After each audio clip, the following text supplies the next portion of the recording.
ಪ್ರಸನ್ನತೆಯನ್ನು ಬಿಟ್ಟು ನಮಗೆ ಯಾವುದು ಬೇಡ.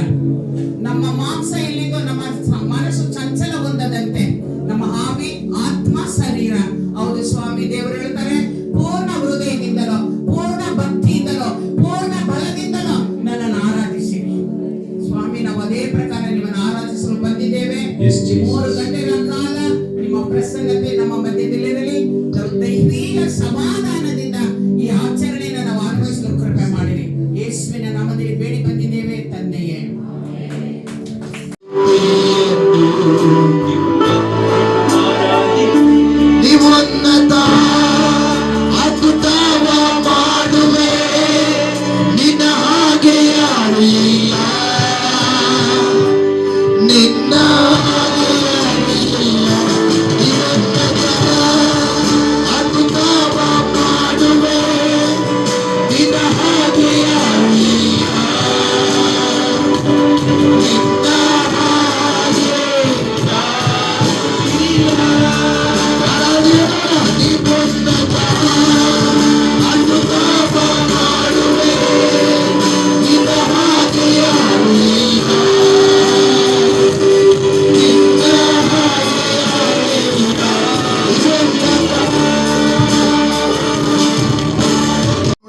ನಿಮ್ಮನ್ನು ನೋಡಿದ್ದು ನಮಗೆ ಬಹಳ ಸಂತೋಷ ಅಂತ ಹೇಳ್ರಿ. ಒಬ್ಬರಿಗಾದ್ರೂ ಇಬ್ಬರಿಗಾದ್ರೂ ಕೈ ಕೊಟ್ಟು ಪ್ರೈಸ್ ತಗೊಂಡು ಹೇಳಿ ಸಂತೋಷವಾಗಿರ್ರಿ ಅಂತ. ಹಲ್ಲೆಲೂಯಾ.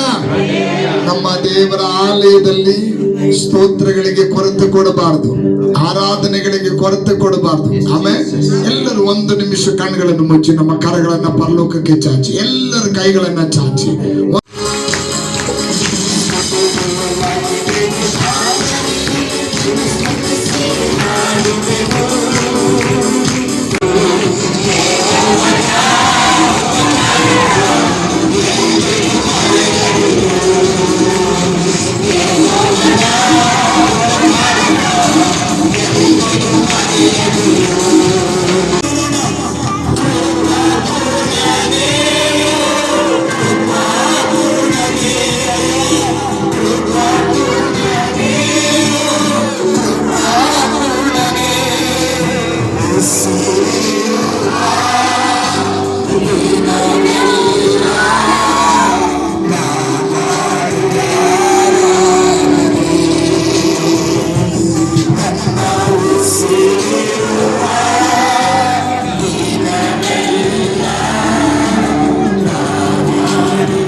கருவில் தெரிஞ்சவர் என் பேர சொல்லி அழைச்சவர் தாயின் கருவில் தெரிஞ்சவர் என் பேர சொல்லி அழைச்சவர்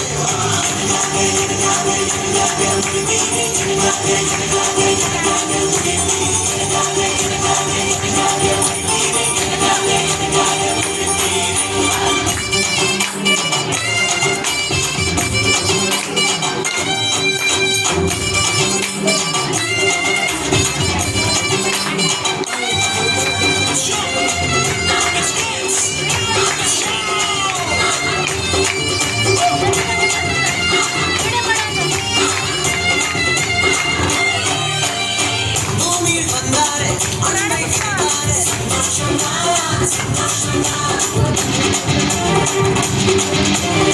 பூமியில் வந்தாரே அன்பை விதைத்தாரே அன்று நடந்த அற்புதங்கள் இன்று எங்கும் நடக்குதையா அன்று நடந்த அற்புதங்கள் இன்று எங்கும் நடக்குதையா உலகில் எல்லாம் நிறைவாய் மாறும் இயேசு மட்டும் எனக்கு போதும்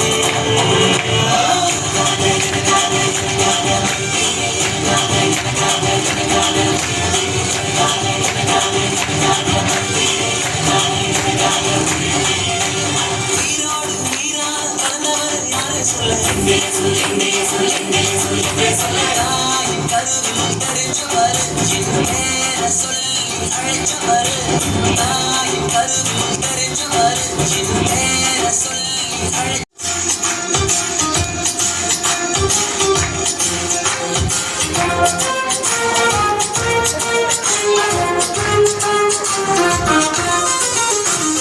చిన్ని చేతులు ఏసయ్యపై చప్పట్లు కొడితే చిన్ని చేతులు ఏసయ్యపై చప్పట్లు కొడితే పరపర సదను పారిపోతాడు సదను పరపర సదను పారిపోతాడు సదను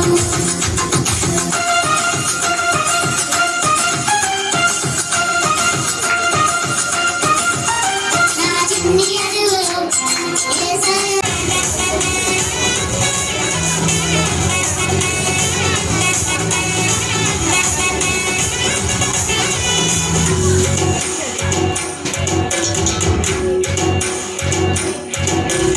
అత్యున్నతమైన సింహాసనంపై ఆసీనుడవైన గొప్ప దేవుడా అత్యున్నతమైన సింహాసనంపై ఆసీనుడవైన గొప్ప దేవుడా తేజోమయుడా రక్షణకర్త నీవే నా దేవుడవని తెలుసు తేజోమయుడా రక్షణకర్త నీవే నా దేవుడవని కనపడుతును మార్గం చేసే సత్యం చేసే జీవం చేసే సర్వం చేసే మార్గం చేసే సత్యం చేసే జీవం చేసే సర్వం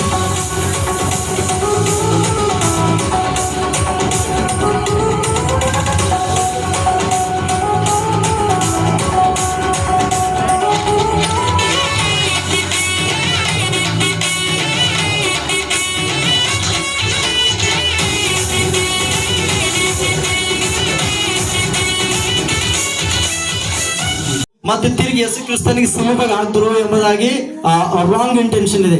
ಆದ್ರೆ ವಾಕ್ಯ ನಮಗೆ ಕಲಿಸಿಕೊಡ್ತದೆ ಯೇಸು ಕ್ರಿಸ್ತನು ಆತನು ಈ ಲೋಕಕ್ಕೆ ಬಂದಿದ್ದು ಆತನ ನಂಬುವಂತ ಒಬ್ಬರು ನೀವು ನಾಶವಾಗಬಾರ್ದು ಎಂಬುದಾಗಿ. ಯಾರು ನಾಶವಾಗಬಾರ್ದು. ಯೇಸು ಕ್ರಿಸ್ತನ ಹೆಸರು ಯಾರ್ಯಾರು ನಂಬುತ್ತಾರೋ, ಯೇಸು ನಿಜವಾದ ದೇವರು, ಸತ್ಯ ದೇವರು, ರಕ್ಷಕನ ಒಡೆಯನು ಎಂಬುದಾಗಿ ಯಾರು ಅಂತಾರೋ ಅವರು ಒಬ್ಬರು ನಾಶವಾಗಬಾರದು ಎಂಬುದಾಗಿ ಆತನ ಬಂದನು. ಮೊದಲನೇ ಉದ್ದೇಶ ಸಂತೋಷ, ಆನಂದ, ಆನಂದ, ಉಲ್ಲಾಸ, ಉಲ್ಲಾಸ.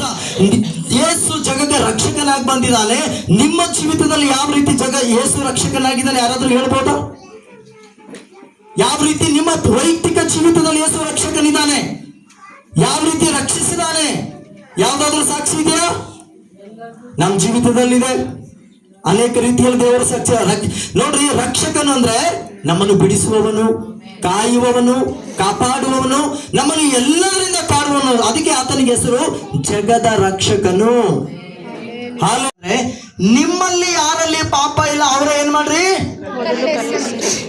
ಅಂದ್ರೆ ಅವಾಗ ಅವ್ರಿಗೆ ಏನಾಯ್ತು? ಅವಾಗ ಅರಿವಾಯ್ತು. ಏನು? ನಾವೆಲ್ಲರೂ ಪಾಪಿಗಳೆಂಬುದಾಗಿ ಅರಿವಾಯ್ತು. ನಾವೆಲ್ಲರೂ ಪಾಪಿಗಳು. ದೇವರ ವಾಕ್ಯ ಹೇಳುತ್ತದೆ. ಏನ್ ಹೇಳುತ್ತದೆ? ಈ ಲೋಕದಲ್ಲಿ ಎಲ್ಲರೂ ಪಾಪ ಮಾಡಿ ದೇವರ ಮಹಿಮೆಯನ್ನು ಹೊಂದದೆ ಹೋಗಿದ್ದಾರೆ. ಆ ಒಂದು ಜನರಿಗೆ ಯಾವಾಗ ಅರಿವಾಯ್ತು ಅಂತಂದ್ರೆ, ನಿಮ್ಮಲ್ಲಿ ಯಾರ ಹತ್ರ ಪಾಪ ಇಲ್ಲ ಅವರೇ ಮೊದಲು ಕಲ್ ತಗೊಂಡು ಏನ್ ಮಾಡ್ರಿ, ಅವಳನ್ನು ಹೊಡ್ರಿ. ಇವಾಗ ಪಾಪ ಇಲ್ಲದ ಒಬ್ಬರು ಇಲ್ಲ. ಅವಳು ತಪ್ಪು ಮಾಡಿದಾಳೆ, ಅವಳು ವ್ಯಭಿಚಾರದಲ್ಲಿ ಸಿಕ್ಕಿದ್ದಾಳೆ, ಅವಳನ್ನು ತಂದು 4 ಜನರ ಮುಂದೆ ನಿಂದಿರಿಸಿ ಅವಳಿಗೆ ಕಲ್ಲು ಹೊಡೆದು ಕೊಲ್ಬೇಕು ಕೊಲ್ಬೇಕು ಕೊಲ್ಬೇಕು ಅಂತ ಇದ್ದೀರಾ. ಅದ್ರಲ್ಲಿ ನಿಮ್ಮಲ್ಲಿ ಯಾರ ಹತ್ರ ತಪ್ಪಿಲ್ಲ ಅವರೇ ಮೊದಲು ಕಲ್ಲು ಹೊಡಿರಿ ಅಂತ ಸ್ವಾಮಿ ಹೇಳ್ತಾರೆ. ಅವಾಗ ಯಾರ ಹತ್ರ ತಪ್ಪಿರ್ಲಿಲ್ವಾ? ಎಲ್ಲರ ಹತ್ರ ತಪ್ಪಿತ್ತು. ಏನ್ ಮಾಡಿದ್ರು? ಎಲ್ಲರೂ ಕಲ್ಲನ್ನು ಬೀಸಾಡಿ ಅವಳನ್ನು ಬಿಟ್ಟು ಹೋದ್ರು. ಯಾಕಂದ್ರೆ ಈ ತಪ್ಪಿನಲ್ಲಿ ಸಿಕ್ಕಾಕೊಂಡ ಸ್ತ್ರೀಗೆ ಹೊಡೆಯೋದಕ್ಕೆ ಅವ್ರಿಗೆ ಅರ್ಹತೆ ಇಲ್ಲ, ಅವ್ರಿಗೆ ಕ್ವಾಲಿಟೀಸ್ ಇಲ್ಲ. ಯಾಕಂದ್ರೆ ಇವರಲ್ಲೇ ತಪ್ಪುಗಳಿತು. ಆಮೇಲೆ ಯೇಸು ಕ್ರಿಸ್ತನು ಆ ಹೆಣ್ಣು ಮಗಳ ಹತ್ರ ಹೋಗಿ, ಯಾಕಮ್ಮ ನಿನ್ನನ್ನು ಕಲ್ಲು ತೆಗೆದುಕೊಂಡು ಹೊಡಿಬೇಕಂದವ್ರು ಎಲ್ಲಿದ್ದಾರೆ ಎಂಬುದಾಗಿ. ಯಾರು ಇಲ್ಲ ಸ್ವಾಮಿ, ಎಲ್ಲರೂ ಹೋಗ್ಬಿಟ್ರು. ಯಾಕೆ ಹೋಗ್ಬಿಟ್ರು? ನನ್ಕಿಂತ ಪಾಪಿ ಅವರೇ ಸ್ವಾಮಿ, ಅದಕ್ಕೆ ಓಡಿಬಿಟ್ರು ಅಂತ. ಹಲ್ಲೆಲೂಯಾ. ಅವ್ರಿಗೆ ಗೊತ್ತಾಯ್ತಾ ಇಲ್ಲ ಅವ್ರ ಪಾಪ. ನೀವು ಒಂದೇ ಒಂದು ಮಾತು ಹೇಳಿದ್ರಿ, ನಿಮ್ಮಲ್ಲಿ ಯಾರಲ್ಲಿ ಪಾಪ ಇಲ್ಲ ಅವರೇ ಹೊಡ್ರಿ ಅಂತ ಹೇಳಿದ್ರಿ. ಅಂದ್ರೆ ನನ್ಕಿಂತ ಜಾಸ್ತಿ ಪಾಪ ಅವರಲ್ಲೇ, ಅವರೆಲ್ಲ ಬಿಟ್ಟು ಓಡೋಗ್ಬಿಟ್ರು ಸ್ವಾಮಿ ಅಂತಂದ್ರೆ. ಅಂದ್ರು ಲೋಕದಲ್ಲಿ ತಪ್ಪು ಪಾಪ ಇಲ್ಲದವ್ರು ಯಾರು ಇಲ್ಲ. ಎಲ್ಲರೂ ಪಾಪ ಮಾಡಿ ದೇವರ ಮಹಿಮೆಯನ್ನು ಹೊಂದದೆ ಹೋಗಿದ್ದಾರೆ. ನಾವೇನ್ ಮಾಡ್ತೀವಿ? ಕ್ಷಮಿಸಿದ್ದೇನೆ, ನಾನು ನಿನ್ನನ್ನು ಶಿಕ್ಷಿಸೋದಿಲ್ಲ, ನಾನು ನಿನ್ನನ್ನು ಕ್ಷಮಿಸಿಬಿಡ್ತೇನೆ. ಹಲ್ಲೆಲೂಯಾ. ಯೇಸು ಸ್ವಾಮಿ ಅವಳನ್ನು ರಕ್ಷಿಸಿದ್ರಾ ಇಲ್ಲ? ಮೊದಲನೇದಾಗಿ ಯೇಸು ಸ್ವಾಮಿ ಒಂದು ವೇಳೆ ಆ ಮಾತನ್ನು ಹೇಳಿ ಅವಳನ್ನು ರಕ್ಷಿಸಿ ಹೋದ್ರೆ ಏನ್ ಮಾಡ್ತಾ ಇದ್ರು ಅವರೆಲ್ಲ? ಅವಳು ಸಾಯ್ತಾ ಇದ್ರ ಇಲ್ಲ? ದೇವರ ವಾಕ್ಯ ಏನ್ ಹೇಳುತ್ತದೆ? ದೇವರು ಲೋಕದ ಮೇಲೆ ಎಷ್ಟೋ ಪ್ರೀತಿಯನ್ನಿಟ್ಟು ತನ್ನ ಒಬ್ಬನೇ ಮಗನನ್ನು ಕೊಟ್ಟನು, ಆತನನ್ನು ನಂಬುವ ಒಬ್ಬನಾದ್ರೂ ನಾಶವಾಗಬಾರ್ದು. ಇವಳು ನಾಶವಾಗದೆ ಬಚಾವಾದಳ, ಇವಳು ರಕ್ಷಿಸಲ್ಪಟ್ಟಳ. ಇದೇ ಉದ್ದೇಶಕ್ಕಾಗಿ ಯೇಸು ಬಂದಿದ್ದಾನೆ.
ಆ ದೂತನು ಅವರಿಗೆ, ಹೆದರಬೇಡಿರಿ, ಕೇಳಿರಿ, ಜನರಿಗೆಲ್ಲ ಮಹಾ ಸಂತೋಷವನ್ನುಂಟು ಮಾಡುವ ಶುಭ ಸಮಾಚಾರ ನಿಮಗೆ ತಿಳಿಸುತ್ತೇನೆ. ಅದೇನೆಂದರೆ, ಇವತ್ತು ನಿಮಗೋಸ್ಕರ ದಾವೀದನೂರಿನಲ್ಲಿ ಒಬ್ಬ ರಕ್ಷಕನು ಹುಟ್ಟಿದ್ದಾನೆ. ಆತನು ಕರ್ತನಾಗಿರುವ ಕ್ರಿಸ್ತನೇ. ನೀನು ಹುಟ್ಟಿದೀಯಾ ಕರ್ತನೆ.